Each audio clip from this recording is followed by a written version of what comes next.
Looks like we're set to go. So, hello and welcome to this session. My name is Dave Denny, and I'm an instructional designer for Connect Campus, one of about 3 or 4 instructional designers, and all of us are here to help you as you transition to online, whether it's temporary or permanent. And we are very happy to be facilitating this session for you. My co-presenter today is Angela Thurman, and I'll let her introduce herself. Good morning. My name is Angela Thurman. I teach economics at Connect, and I've got a lot of experience developing tests and also using Proctorio. So we will briefly touch on that at the end. So if you have any questions on that, that's when we'll hit that.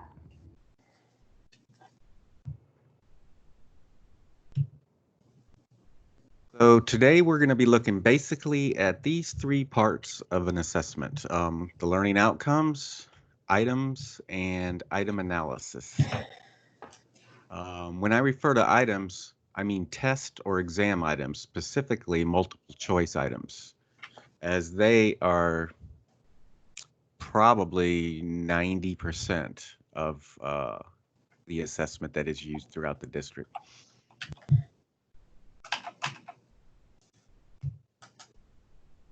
But first, I'd like to talk a little bit about the Texas Higher Education Coordinating Board and how they factor into this equation of outcomes and testing.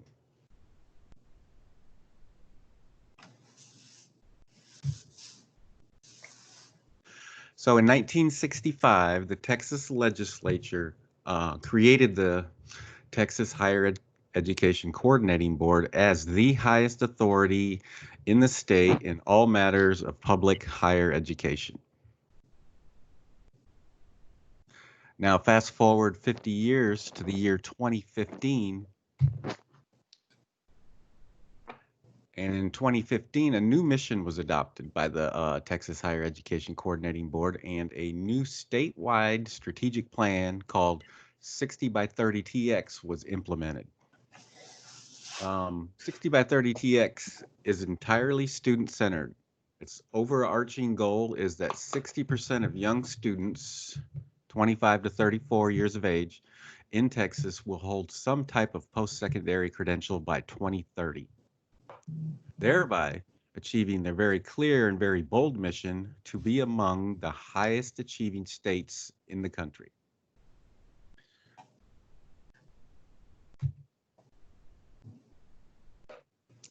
A foundation of the 60 by 30 TX plan is the Texas Core Curriculum. The Texas Core Curriculum is a 42 semester credit hour, or SCH, core curriculum for all undergraduate students in Texas public higher education, period. We all follow the Texas Core Curriculum here at TCC.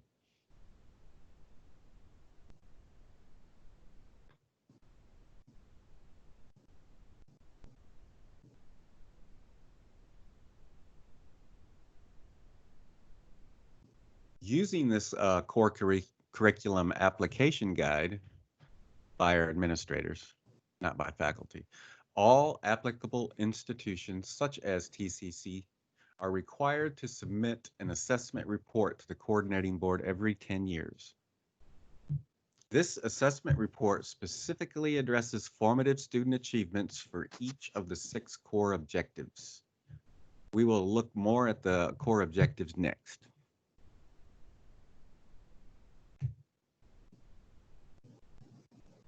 So the elements of the Texas Core Curriculum include a statement of purpose, 6 core objectives, and 9 common component areas. And if you look at the list of the component areas, you probably will see where you would fit into that category in your teaching. Most of the core objectives are self-explanatory. SR, social responsibility, can also be defined as intercultural competence. And PR, personal responsibility, can also be thought of as ethical decision making. Each component area has a defined component description, a set number of semester credit hours required for completion of this component, and specific core objective requirements. Each foundational area must assess by means of either 3 or 4 of these core objectives. Note the optional area for 6 semester credit hours at the bottom. TCC has taken those 2 optionals and has also included a kinesiology, 3 hours of that, and computer science, 3 hours of that.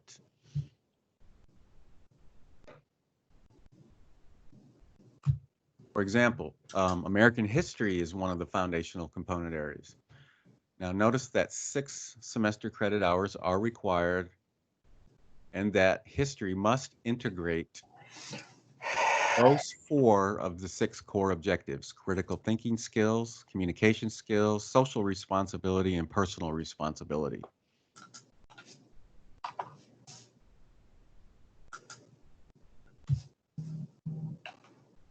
On page 7 of the Texas core curriculum is this table of foundational component areas that identifies the required core objectives for each foundational component area. This is our roadmap.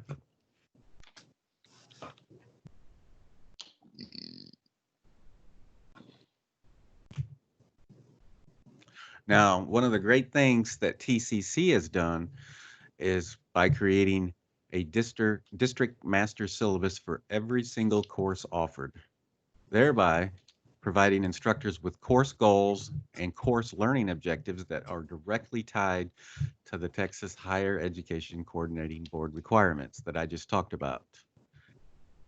That part is already done for you.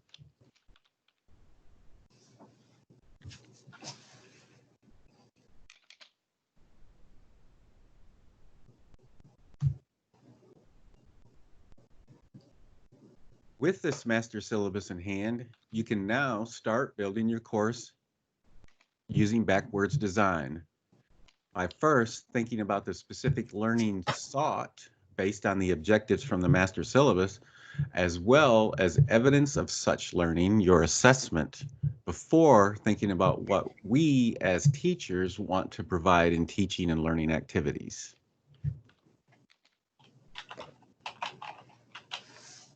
So now, take a few minutes and read this procedure and tell me what you think this might refer to.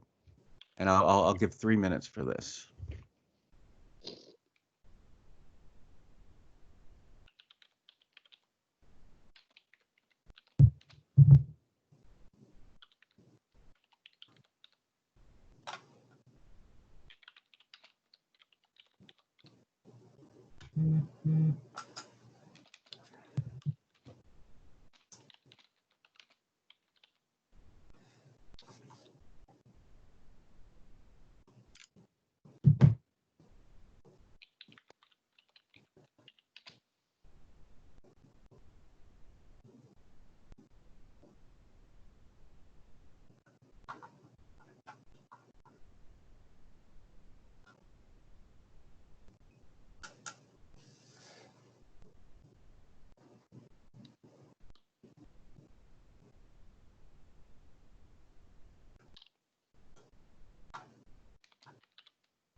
So if you think you know what this procedure is, go ahead and either type it in chat, or if you want to, just unmute your mic for a second and go ahead and call it out.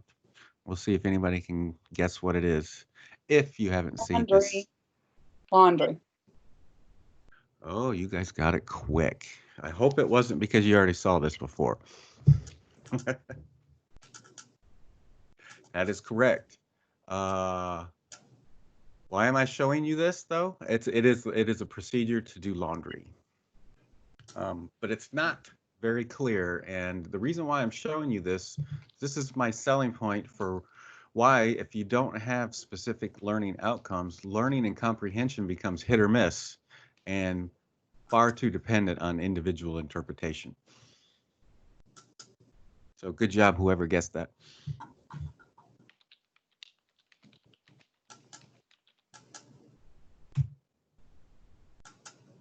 Okay, now we're going to switch gears and talk a little bit about Bloom's taxonomy.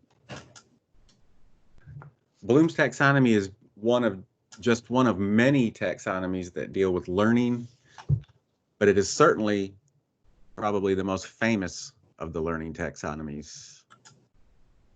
It was created by a group of researchers in 1956 under the leadership of educational psychologist Dr. Benjamin Bloom in order to promote higher forms of thinking in education, such as analyzing and evaluating, rather than just remembering facts and regurgitating facts.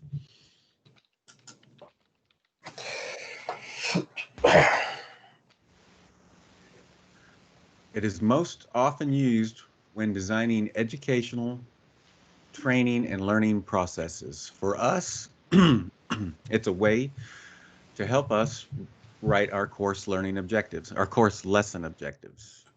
So Bloom's research committee identified 3 domains of educational activities or learning.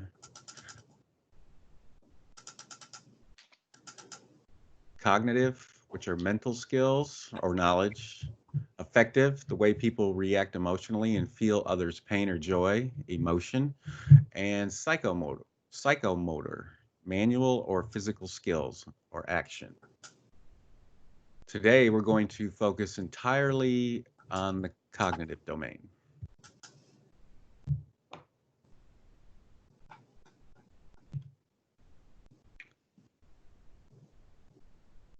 So here is a version of the Bloom's taxonomy that you may have seen. Most of the time, you'll see it in a pyramid.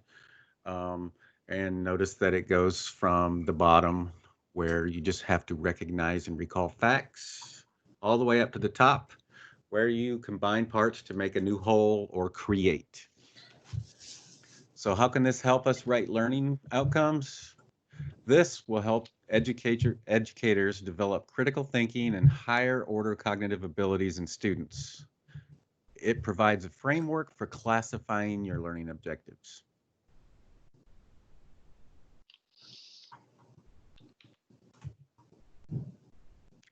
Here is a breakdown of some action verbs as they correlate to Bloom's taxonomy. Notice how the verbs reflect higher and higher level learning skills as you move up the scale.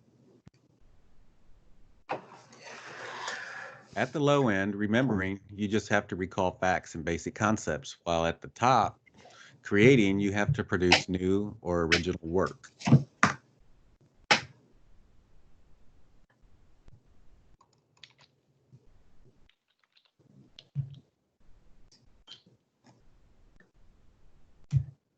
So here is a short list of some verbs or terms. Oops. That are not on the list and are to be avoided. Can you see why these would be avoided and are not part of the Bloom's taxonomy verb list? And it is because they are not measurable. For example, how do you measure a student's appreciation or their understanding? So now that we're a little bit familiar with the Bloom's taxonomy, let's look at some learning outcomes created using Bloom's as a guide.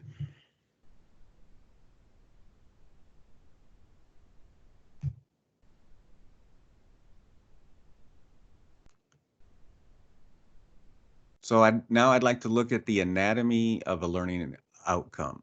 And I know you've often heard the terms goals, objectives, and outcomes used interchangeably, but there are actually significant differences between the 3.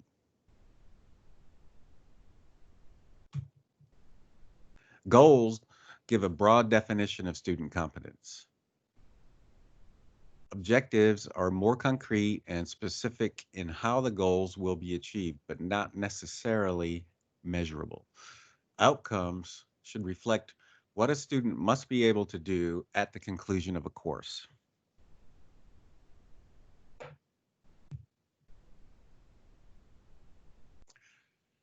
So well-written learning outcomes are concise, clearly stated, specific enough to be observable and measurable and thus capable of being assessed. Learning outcomes should be broad enough so that it's not to limit flexibility in achieving them, and they should be realistic given available time and resources.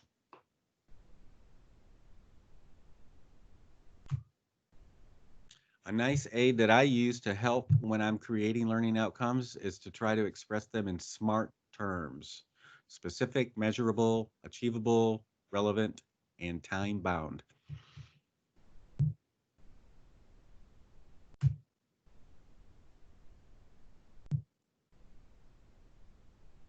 Now, as far as creating learning outcomes, I find that the ABCD method of creating learning outcomes to be very useful.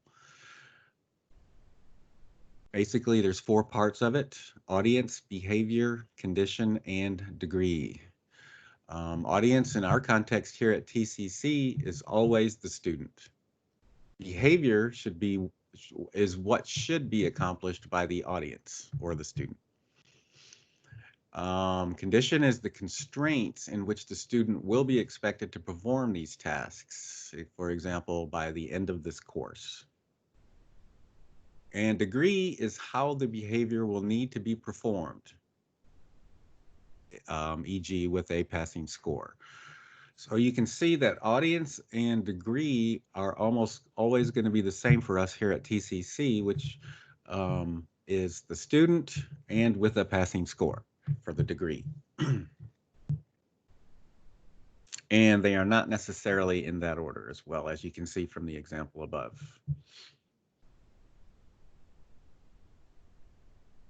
So let's look at a couple of them.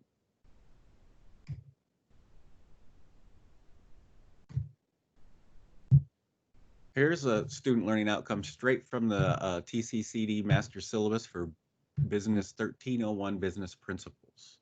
Upon successful completion of Business 1301 Business Principles, the student will identify and explain the role and effect of government on business with a passing score.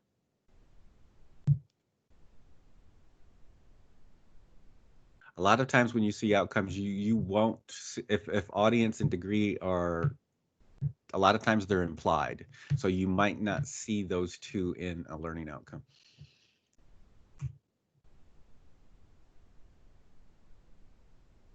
Take a look at this learning outcome. What do you think of this one? This one actually makes no sense. Upon successful completion of the course, the student will gain a sense of awareness and an empathy of the human psyche along an astral plane with a passing score. See, that makes no sense. There's no clear understanding as to what the learner will be able to do. And I know that's an exaggeration, but exactly, Amber.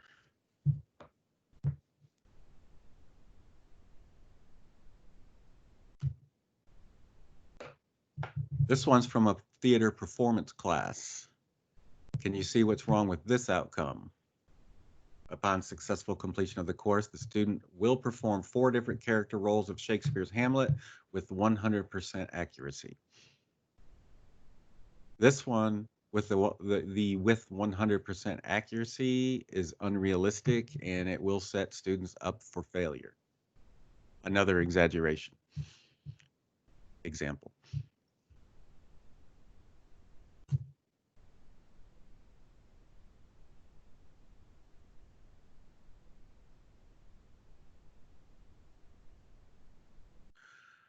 So once we have our learning outcomes, we will want to align our teaching and assessment to these outcomes. This entails constructive alignment, where the rubber hits the road.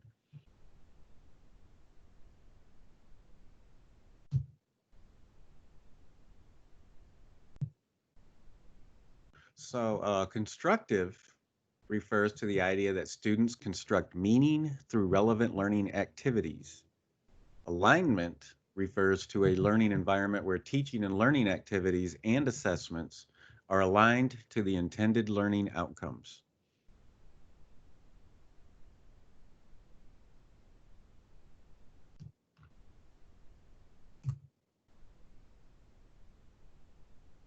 Now, this may sound obvious, but alignment is central to effective assessment.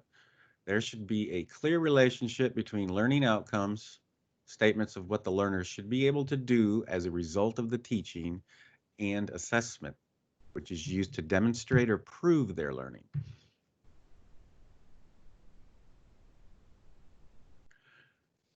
And these steps, defining, choosing, engaging, assessing, and arriving, are all part of the constructive alignment process.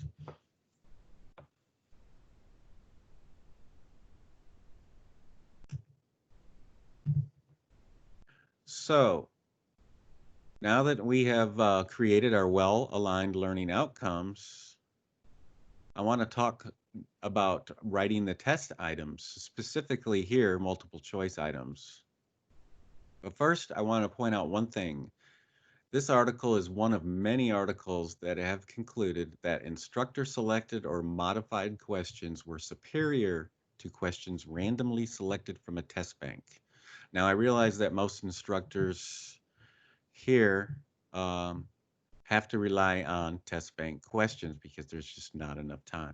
But there are always ways to improve them without having to rewrite an entire exam from scratch.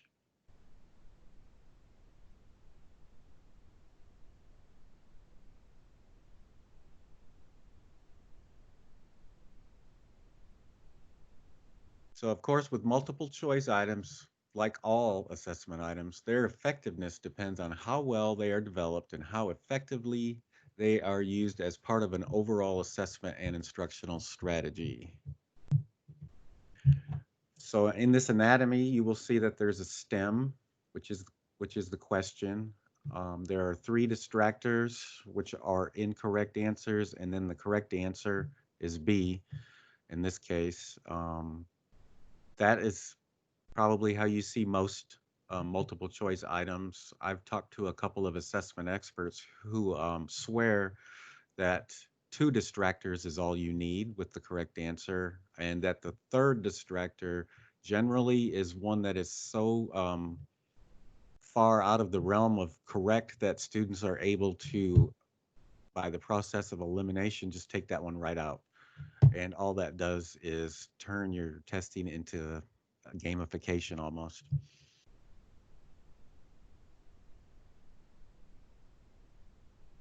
So the STEM should be meaningful by itself, should present a definite problem. A STEM that presents a definite problem allows a focus on the learning outcome.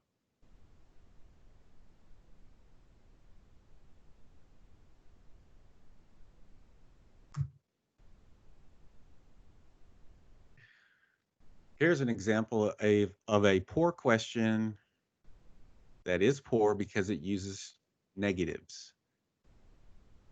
Negatives are usually only good for tricking students or tripping them up. Um, can you see how difficult that one is to read and how a student might have to look at it twice in order to figure out what the knots um, do to get the correct answer? Better way would be to put it like this. Now, again, it has a knot in there, and negatives generally are discouraged from using, but sometimes they are important um, if you're trying to teach someone how not to do something. Um, so they can be used, but if you do use them, you should probably bold them, capitalize them to make sure that the students don't miss that important part of that question.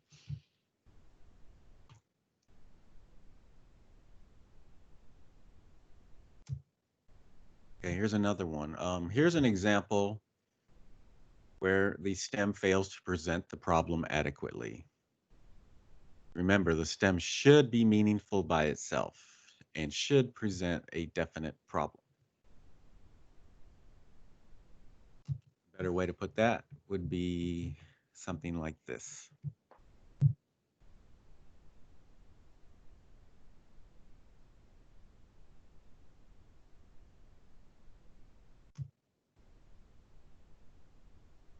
Do you see a problem with this question?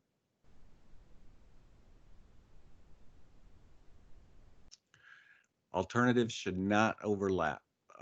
If C is correct in this instance, then B and A are also correct.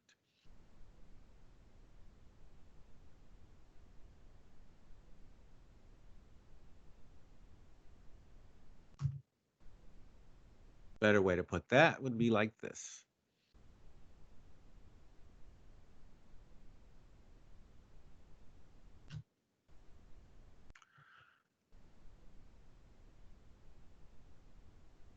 So now that we've looked at some learning outcomes and test items, I want to show you how you can conduct an item analysis in Blackboard that will help you determine the effectiveness or ineffectiveness of your test items, whether they are test bank questions or questions that you create yourself.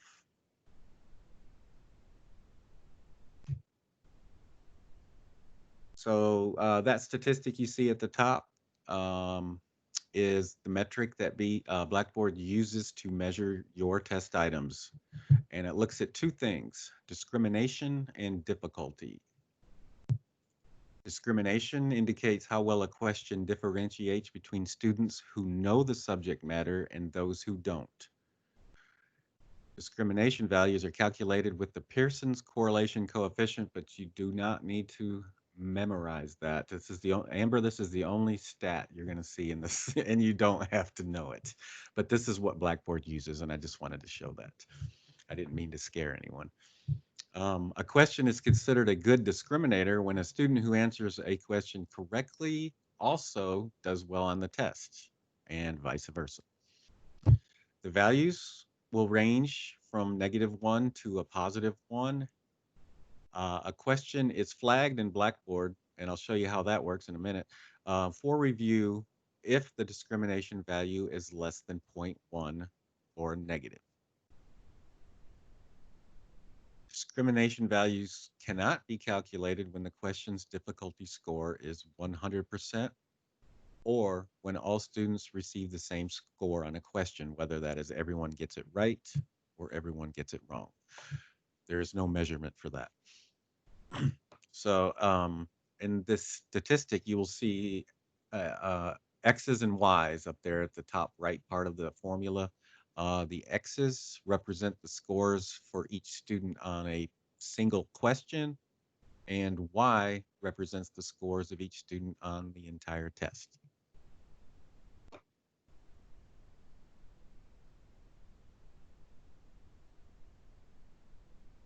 The second way that Blackboard measures your item analysis is item difficulty, and that is a lot more straightforward. It is merely based on the percentage of students who answered a particular question correctly. So now I'm going to demonstrate how to run an item analysis in Blackboard. So I'm going to switch out of this PowerPoint and jump into Blackboard.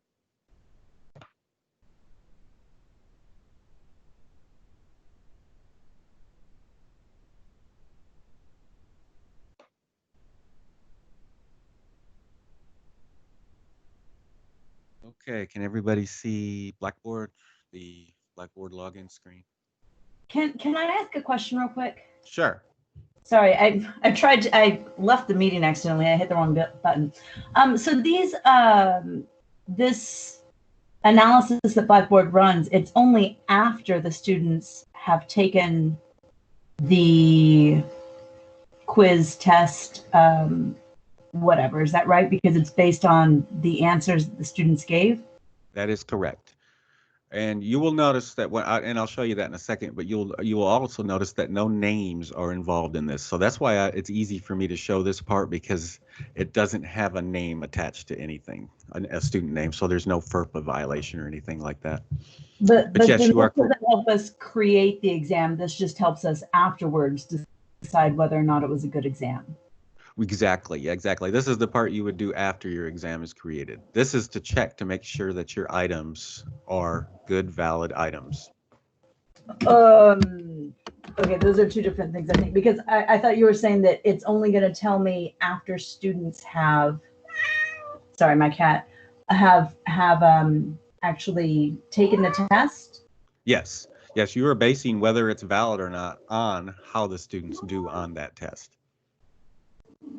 Does that make sense? So if it's not valid, then I've just wasted everybody's time. Well, It just seems like the information's coming much too late to be useful. oh, well, it's kind of like, what's a good explain it? Well, okay, so you create your test. Well, you don't, after you create your test questions, don't you want to know whether they're good questions or not? And the only way to find that out is to have students take them.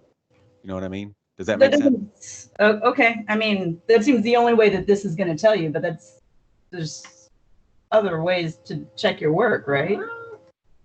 Well, it's kind of like real world situation. You don't know whether something is good or not until you get your results back from that. I see what you're saying. I'm just also thinking about like the timing of our courses and how we're supposed to implement this information if we're already working on, it just seems this seems like a step that I wonder how many of us have time to take. Let me show you how fast item analysis works, and then maybe you can make that judgment. But yeah, let me show you this, and then maybe it'll come a little bit clearer then. So I'm going to go into a course.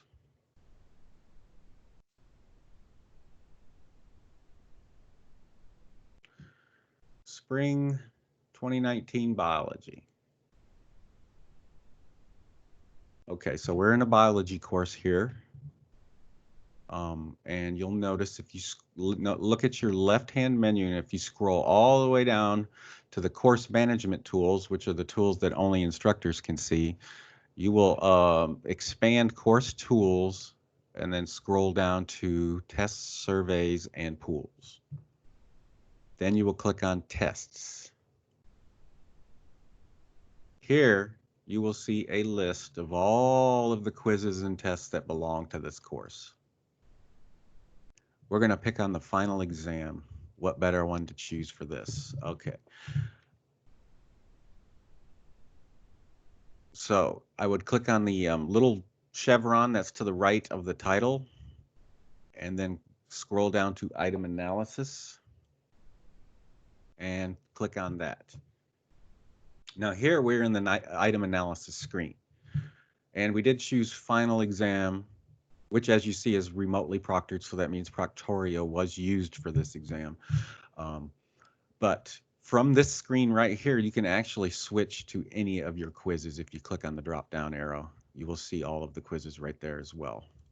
So I'm going to go ahead and run this. I ran it yesterday at 7:28 p.m. and I'm going to run it again, and you'll see how fast it goes. It's done. So now I have one from July 9th at 9:36 a.m. So I'm going to click on that.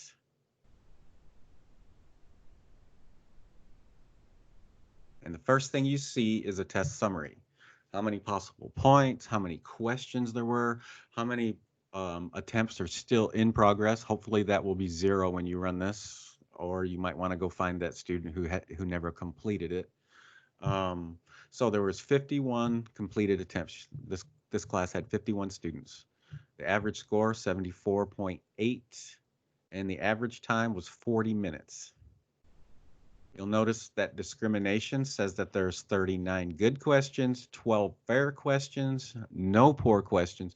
And the reason why there are no poor questions is because I helped this particular instructor to run this item analysis, and she either threw out poor questions or fixed them. And then you see the difficulty. There's 20 easy and 30 medium and 1 hard question. Now, if you want to look at all of the individual questions, you just scroll down here to this page. You will see, I'm going to go ahead and sort it on difficulty. And right now it's sorted on discrimination. I'm going to sort it on difficulty. And you will see that that top question is flagged. It has a red dot next to it. And the reason why it was flagged is because only 23.53% of the students got that one correct.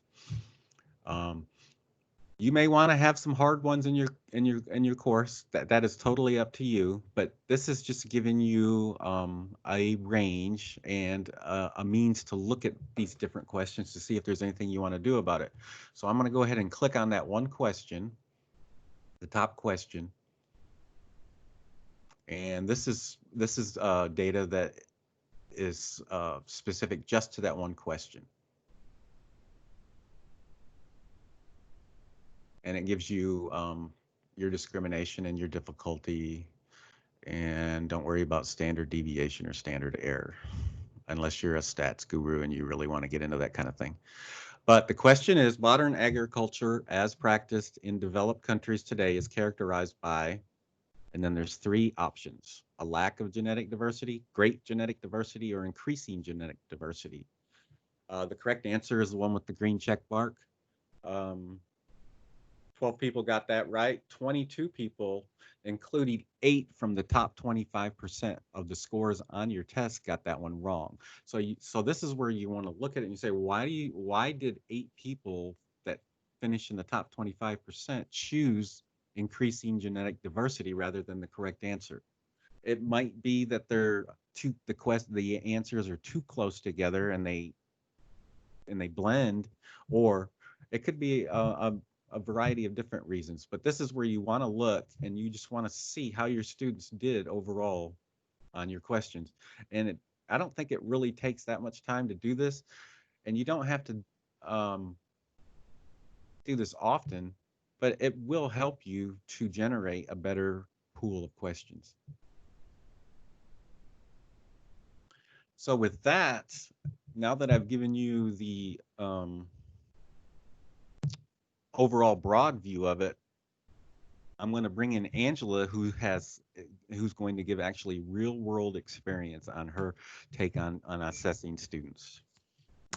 Thank you very much. Yes, and also to revisit what Dave was saying, the item analysis is really useful once your students have finished taking the exam and you are considering if you're going to use that same exam for next semester. So that's what it's really good for. So then you can say, oh, I'm going to pull these out, or I'm going to add more in, or this one wasn't clear, or whatever. So that was just a quick note on that. So what I'm going to do is I'm going to take you to my class. So I'm going to share my screen with you. And we're going to go into my class, not how to make candles, but so here's my class. So first thing is Proctorio. So I get a lot of questions about Proctorio.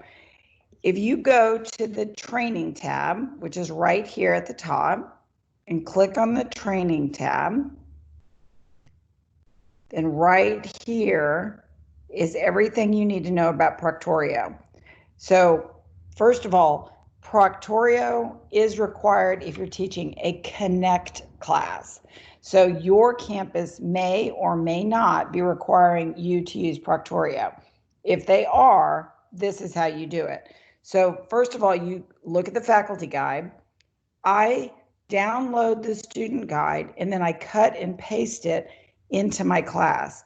So let's go back into my class.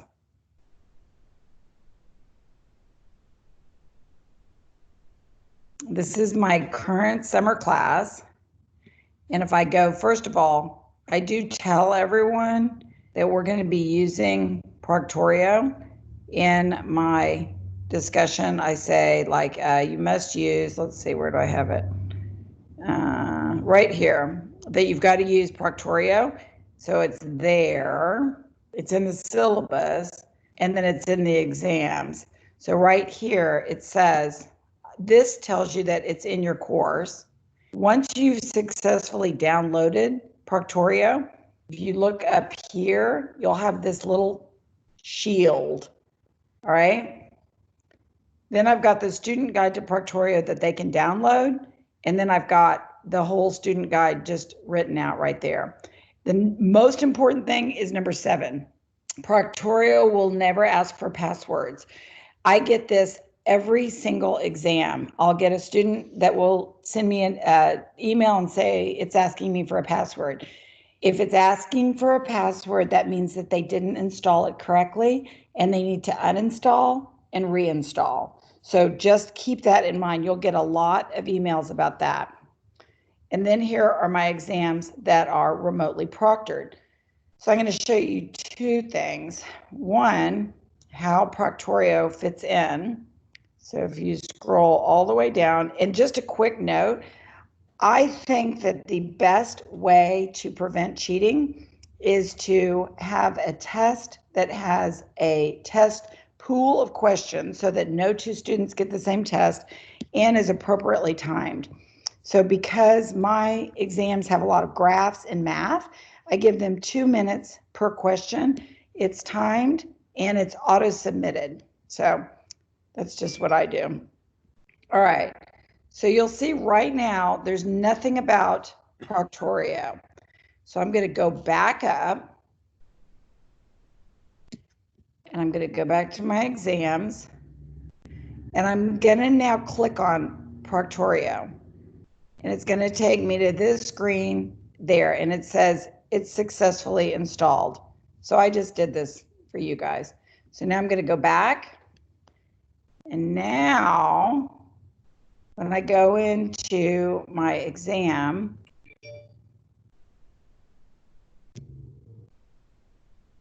I'm going to have all this Proctorio stuff. And you can set this however you choose. You can set recommended, lenient, moderate, etc. I set open notes because I do allow my students to use 1 page of notes. You can also, this tells you all the things that are considered red flags. These are the abnormalities. So I obviously don't let people copy and paste. I don't let them navigate away. And then you're allowed to let them use things like a calculator or Scratchpad if you want. So these are all of the things that you as an instructor can set for your exam. And once you set it, then you can name it and you can use it for all of your exams. All right. So any questions before I leave Proctorio?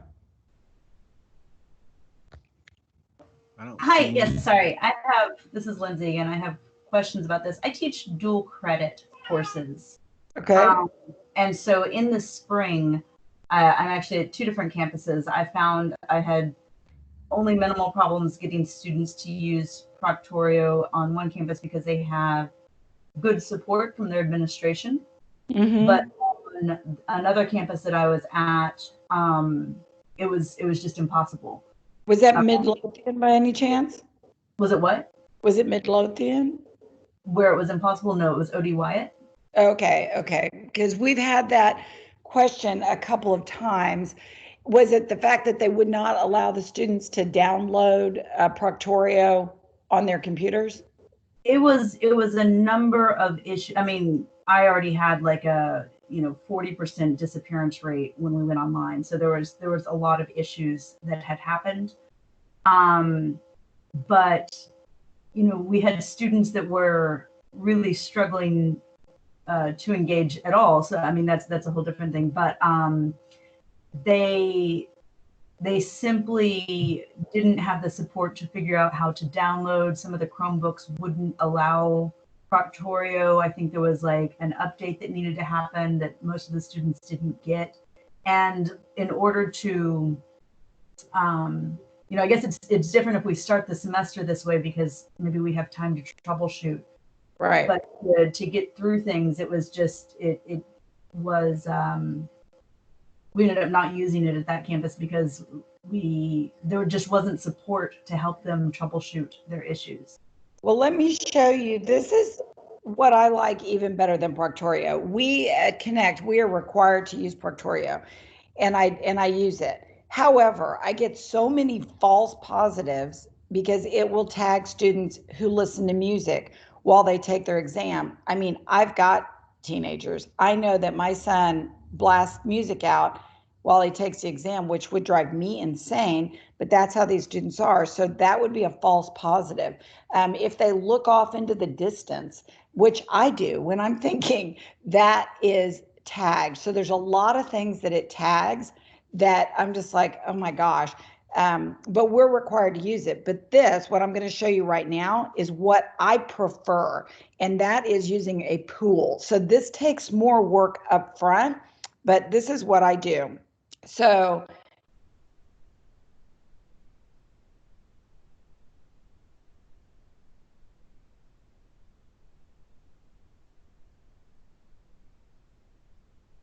We may have lost Angela. Angie, we lost your audio, Angie. You're not muted, but we can't hear you. and there, actually, I was muted. Okay. So this is what I suggest doing. No, you Either sound like a space robot. We can't understand you. Okay. I don't know what to do. I think you're back now. You're Am I back? Yes. Am I back? Okay. All right. Let me get out of there. Right there. Okay, there. So you can still see my screen though? Yes. Okay. So this is what I like if you can't use Proctorio for your students. Go in and create your own questions if you choose. So I usually create a few of my own questions. And then if you're using a test pool, you're going to go here to reuse question. And then you're going to go to create a question set. And then you will have already loaded up all of your test bank. I use OpenStax, so I was able to transfer all of those. I uploaded them in. If you are using a publisher, your publisher rep can help you with this, but you want to upload everything. And then, for example, you would just choose whatever it was, full text, and you would choose all of these questions. And then this is what it looks like. So I have, out of 427 questions, 35 will be chosen. And out of the 12 questions that I wrote, 5 will be chosen. And I give them a value, and it adds up to 100. And this guarantees that no two students are going to get the same exam. So even if they're sitting right next to each other, or if they have someone sitting over there looking up the questions on their computer, it's going to be extremely difficult for them to cheat. And to be honest, if they can cheat with all this, I just say more power to you. I'm sure that you will be a politician one day. So you do what you can do. And this is a good way to do it. So by having these random blocks and timing the exam, I think that is, in my opinion, that's a better way than using Proctorio, but we are required to use Proctorio, so I do. So does that answer your question? Yeah, and that is what I ended up doing in the spring. I was saying here in the chat, there was confusion about whether or not Proctorio was required. I'm being told it's the chair or the dean would be the ones who could require it. But again, there was a lot of confusion in the spring. Yeah. A lot of things that weren't clear. And the other thing with Proctorio that I just don't fully understand, I mean, it seems to be assuming that, like you said, it picks up if students are listening to music or if they look, in a different direction. So many students have multiple devices as well. It doesn't seem to be as foolproof as it pretends to be. That is correct.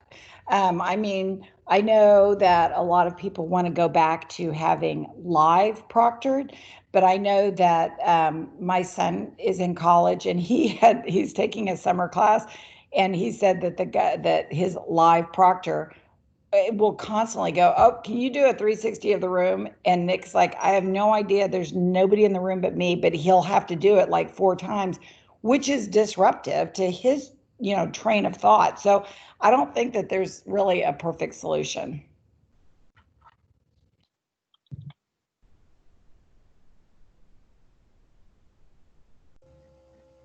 Yeah, and it also seems very unfair to students to require them to take the test at a particular moment, knowing that, like right now I've got construction next door. I've got, there's all sorts of things that make that very difficult to do in a synchronous manner.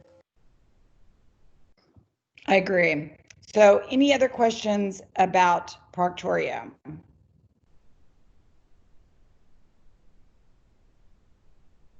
Okay, then I will turn it back over to you, Dave.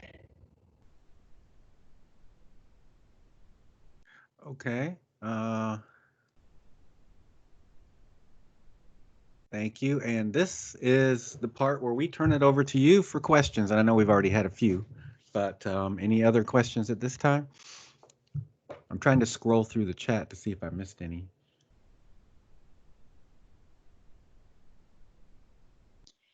Yes, there will be more Proctorio training.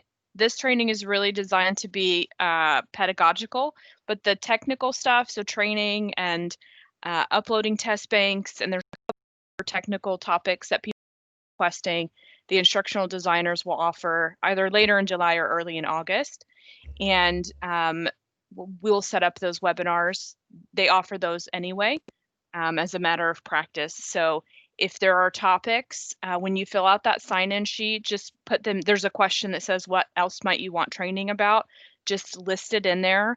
And we can make that part of the technology Blackboard training that the IDs will be doing later this summer and throughout the school year. They tend to do webinars all year long. So we hope this helped with your teaching practice. I know you have a lot of anxieties and questions about setting up a test using Proctorio. So, and also Marius Pfeiffer's like an expert on test pools. So I see you're asking him questions, and that's very smart. Not that I want to put a bunch of people at his feet, but we do have a session at 10.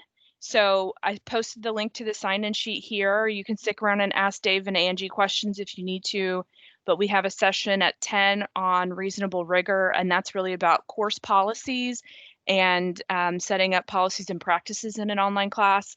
So we hope that you can join us there. And if you have questions, just let Dave and Angie know. Thank you. Thank you, Allegra, and thank you, Thanks, Angie. Allegra. And, what's the session that's coming up? Who's doing that one? Well, just about the best presenters you could imagine. Me, Oh boy, I'll be there. Natalie, and Misty. Oh, excellent. Woohoo! The best thing is we are talking about course policies, and all three of us have vastly different policies. We don't agree. So we're going to discuss all of that, and you're going to end up with policies that are right for you. Okay. If there are no more questions, I have a question. oh, sure. I'm sorry, for those of us who can't get to the chat, is there some other way to get proof of our attendance today? Yeah, yeah, go ahead. Just going to say, email Dave or Angie, and they'll send you a link to the sign-in sheet. Great, Yes. thank you. Thank you, everybody, for attending. Yes, thanks so much. Y'all were a fabulous group. Last chance. Going once, going twice.